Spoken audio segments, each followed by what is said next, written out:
नमस्कार दोस्तों, स्वागत है आपका हमारे YouTube चैनल पर। इस वीडियो में हम लोग करेंगे सामान्य ज्ञान के अति महत्वपूर्ण क्वेश्चन जो आपके किसी भी एग्ज़ाम के लिए इम्पोर्टेंट हैं। तो वीडियो स्टार्ट करने से पहले मैं आपसे एक बात कहना चाहूँगा कि जिन दोस्तों ने चैनल को सब्सक्राइब नहीं किया तो प्लीज़ चैनल को सब्सक्राइब कर लीजिएगा और पास में जो बेल आइकन होता है उसको भी दबा लें, ताकि आने वाले टाइम में आपको वीडियोज़ की नोटिफिकेशन टाइम टू टाइम मिलती रहे। चलिए स्टार्ट करते हैं आज का वीडियो। गाइस, आज के सेशन में हमारा पहला क्वेश्चन बनता है कि सूची 1 को सूची 2 के साथ सुमेलित कीजिए और सूचियों के नीचे दिए गए कोड का प्रयोग करते हुए सही उत्तर का चयन कीजिए। तो गाइस, सूची 1 में पुस्तकें हैं और सूची 2 में लेखक हैं और कोड के माध्यम से आपको मिलान करना है। तो इसका क्या हो जाएगा आपको बता देता हूँ, ऑप्शन बी। चलिए मिलान करते हैं। पहला है दिल्ली, दिल्ली का हो जाएगा तीसरा खुशवंत सिंह। फिर है हेड्स एंड टेल्स, इसका हो जाएगा मेनका गांधी।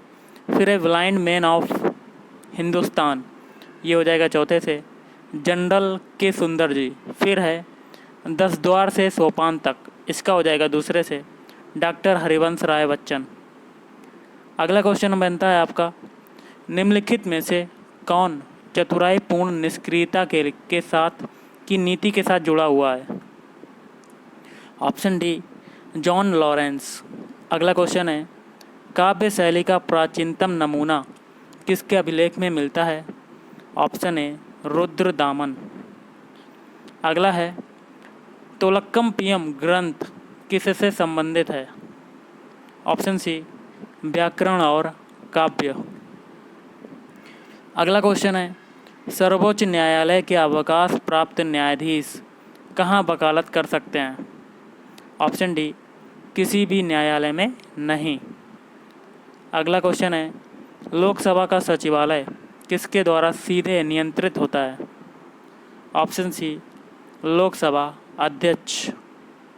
अगला क्वेश्चन है, भुवनेश्वर तथा पुरी के मंदिर किस शैली में निर्मित हैं?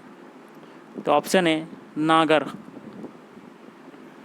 नेक्स्ट क्वेश्चन बनता है, निम्नलिखित में से कौन से अधिकार भारतीय संविधान के अनुच्छेद 32 के अंतर्गत प्रवर्तित किए जा सकते हैं? तो इसका आंसर क्या होगा? ऑप्शन बी, मौलिक अधिकार। अगला क्वेश्चन आपका गाइस बनता है, भारतीय संसद के दोनों सदनों की संयुक्त बैठक किस संबंध में होती है? ऑप्शन बी, संविधान संशोधन विधेयक। अगला है, भारत एक गणतंत्र है, इसका क्या अर्थ है? तो ऑप्शन सी, भारत में वंशानुगत शासन नहीं है। अगला क्वेश्चन बनता है, एक रॉकेट व एक जेट यान में अंतर का कारण क्या होता है? तो इसका आंसर कोड के माध्यम से बताना है। ऑप्शन बी हो जाएगा तीसरा और चौथा। तीसरा कहता है, रॉकेट अपनी ऑक्सीजन आपूर्ति को ले जाता है किंतु जेट अपनी वायु आवश्यकता की पूर्ति वायुमंडल से करता है। और चौथा है, रॉकेट अन्य वाहनों को बाह्य अंतरिक्ष की ओर नोदित करता है किंतु जेट नहीं। अगला क्वेश्चन आपका है, निम्नलिखित कथनों पर विचार कीजिए और उपरोक्त कथनों में से कौन सा कथन सही है? तो इसका आंसर हो जाएगा ऑप्शन सी, पहला और दूसरा। पहला क्या है, हेपेटाइटिस बी HIV/AIDS की तुलना में कई गुना अधिक संक्रामक है और हेपेटाइटिस बी यकृत कैंसर उत्पन्न कर सकता है। अगला क्वेश्चन है, कौन सी बीमारी मच्छर के काटने से नहीं होती है? Option A, plague. नेक्स्ट, निम्नलिखित में से किसका संकलन ऋग्वेद पर आधारित है? Option B, Samaveda. अगला क्वेश्चन है, वासुदेव कृष्ण की पूजा सर्वप्रथम किसने प्रारंभ की? Option A, Bhagavata. अगला क्वेश्चन आपका बनता है, सूची 1 को सूची 2 से सुमेलित कीजिए तथा सूचियों के नीचे दिए गए कोड का प्रयोग करते हुए सही उत्तर का चयन कीजिए। सूची 1 में व्यक्ति है और सूची 2 में जिससे संबंधित है। ओके, तो इसका क्या होगा? ऑप्शन बी, ऑप्शन बी वाला हो जाएगा। तो चलिए मिलान करते हैं। पहला देखिए दोस्तों, आपको बता देता हूँ, पहला है A.S. स्वामीनाथन, इसका हो जाएगा तीसरे से हरित क्रांति। फिर है L.K. झा, इसका हो जाएगा पाँचवें से कराधान। और फिर है C.T. कुरियन, इसका हो जाएगा दूसरे से दुग्ध उत्पादन। और मोरारजी देसाई, इसका हो जाएगा पहले से बैंकों पर सामाजिक नियंत्रण। अगला क्वेश्चन बनता है नीली क्रांति किसके उत्पादन से संबंधित है? तो ऑप्शन डी मत्स्य उत्पादन से। दांडी यात्रा इसमें से किसके विरुद्ध किया गया सत्याग्रह था? ऑप्शन बी नमक कर। अगला क्वेश्चन है केंद्रीय सरकार के संदर्भ में निम्नलिखित कथनों पर विचार कीजिए और उपरोक्त कथनों में से कौन सा कथन सही है ये भी आपको बताना है कोड के माध्यम से। तो ऑप्शन डी हो जाएगा ना तो एक और ना ही दूसरा, मतलब ये दोनों कथन गलत हैं। अगला क्वेश्चन है निम्नलिखित संविधान संशोधनों में से कौन सा एक बताता है कि मंत्रिमंडल में कुल मंत्रियों की संख्या प्रधानमंत्री को सम्मिलित करते हुए लोकसभा के सदस्यों की कुल संख्या के 15% से अधिक नहीं होगी? Option B 91। अगला है सिकंदर भारत में बढ़ते हुए किस नदी तक पहुंचा था? ऑप्शन सी ब्यास नदी।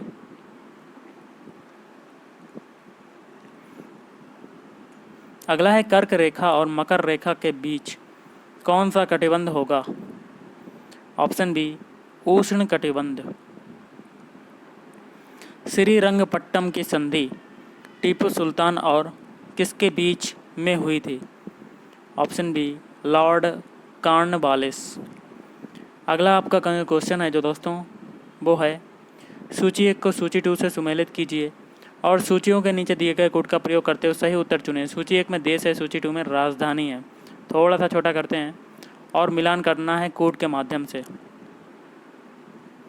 इसका हो जाएगा ऑप्शन सी। पहला है बेलारूस, बेलारूस की राजधानी हो जाएगी चौथे से मिन्स्क। फिर है कंबोडिया, इसका हो जाएगा तीसरे से नाम पेन्ह। फिर क्रोएशिया, इसका हो जाएगा पहले से जगरेब। फिर है नामीबिया, इसका हो जाएगा दूसरे से विंडहोक। अगला क्वेश्चन आपका बनता है वुर्ज होम का पुरातत्वीय खुदाई स्थल किससे संबद्ध है? ऑप्शन बी नियोलिथिक संस्कृति। अगला है चिरांद का पुरातत्वीय स्थल किससे संबद्ध है? ऑप्शन सी नियोलिथिक संस्कृति। अगला है जैन लोगों ने किसके नेतृत्व में दक्षिण की ओर प्रवसन किया था? Option A Bhadrabahu. अगला है कौशाम्बी किसकी राजधानी थी? Option C Vatsa. अगला है निम्नलिखित कथनों पर विचार करें। तो लोक लेखा संसदीय समिति कथन दिए गए और कोड के माध्यम से बताना कि कौन सा सही है। तो ऑप्शन बी हो जाएगा दूसरा और तीसरा। दूसरा क्या है सरकार के विनियोग एवं वित्त लेखा की जांच करती है। और तीसरा है महालेखा नियंत्रक एवं परीक्षक के प्रतिवेदन की जांच करती है। अगला है निम्नलिखित में से किस उपाधि को अशोक ने अपने अभिलेखों में अपनाया था? तो ऑप्शन ए राजा। अगला है परिभोजिका स्तूप किससे संबद्ध है? ऑप्शन बी बुद्ध द्वारा इस्तेमाल की गई वस्तुएं। अगला है पुहार किसका केंद्र था? तो पुहार जो केंद्र था आपको बता देता हूँ। ऑप्शन ए व्यापार एवं वाणिज्य का। भारतवर्ष नाम किस में उल्लेखित है? ऑप्शन सी खारवेल का हाथी गुम्फा अभिलेख। अगला है अश्वमेघ किस्म के सिक्के किससे संबद्ध हैं? Option C Samudragupta. अगला क्वेश्चन है निम्नलिखित में से कौन कार्बन डाइऑक्साइड निष्कासन की प्रविधि है? तो इसका क्या होगा? ऑप्शन सी अंतरिक्ष परावर्तक। नेक्स्ट है एलोरा का कैलाश मंदिर किसका स्मारक है? ऑप्शन ए राष्ट्रकूटों का। अगला है चीनी यात्री इत्सिंग भारत कब आया था? ऑप्शन सी 7वीं शताब्दी ईस्वी पूर्व में। और भक्ति आंदोलन सर्वप्रथम कहाँ विकसित हुआ था? ऑप्शन ए दक्षिण भारत। अगला है कोणार्क का सूर्य मंदिर बनवाया गया था। तो ऑप्शन डी 13वीं शताब्दी ईस्वी पूर्व। और कृष्णदेव राय का संबंध किससे था? ऑप्शन सी तुलुब वंश। किस शासक ने अपने जीवन काल में उत्तराधिकारी नामांकित किया था? तो ऑप्शन बी इल्तुतमिश। अगला है वर्ष 1953 में जब आंध्र राज्य एक अलग राज्य बना तब उसकी राजधानी कौन थी? Option B Kurnool. अगला निम्नलिखित कथनों पर विचार करें और उपरोक्त में से कौन सा कथन सही है ये बताना है। ऑप्शन बी हो जाएगा दूसरा और तीसरा। दूसरा कहता है आर्थिक एवं सामाजिक नियोजन को भारत के संविधान की समवर्ती सूची में रखा गया है। तीसरा है भारत के संविधान के अनुसार पंचायतों को आर्थिक विकास एवं सामाजिक न्याय के लिए योजना बनाने का कार्य सौंपा जाना चाहिए। अगला है निम्नलिखित में से किस सुल्तान ने ब्राह्मणों पर भी जजिया कर लगा दिया था? तो ऑप्शन डी फिरोज तुगलक। 1556 ईस्वी में पानीपत की दूसरी लड़ाई किन के बीच हुई थी? ऑप्शन सी अकबर और हेमू। 1526 ईस्वी में पानीपत की पहली लड़ाई किन के बीच हुई थी? तो ये हो जाएगा आपका ऑप्शन ए बाबर और इब्राहिम लोदी। अगला है फुतू उस सलातिन किसने लिखा था? ऑप्शन बी इसामी ने। अगला है दीवाने आरिज का विभाग किसने स्थापित किया था? Option A Balban. अगला है दाम सिक्का किस धातु से बनाया जाता था? तो ऑप्शन सी तांबा धातु से। और आज का लास्ट क्वेश्चन है मुगलों के अंतर्गत जिन किसानों के पास अपने हल तथा बैल होते थे उन्हें क्या कहा जाता था? ऑप्शन ए खुद कास्त। गाइस आज के इस वीडियो में इतना ही। अगर आपको वीडियो पसंद है वीडियो को लाइक करें, शेयर करें और चैनल को भी सब्सक्राइब करें। Thank you.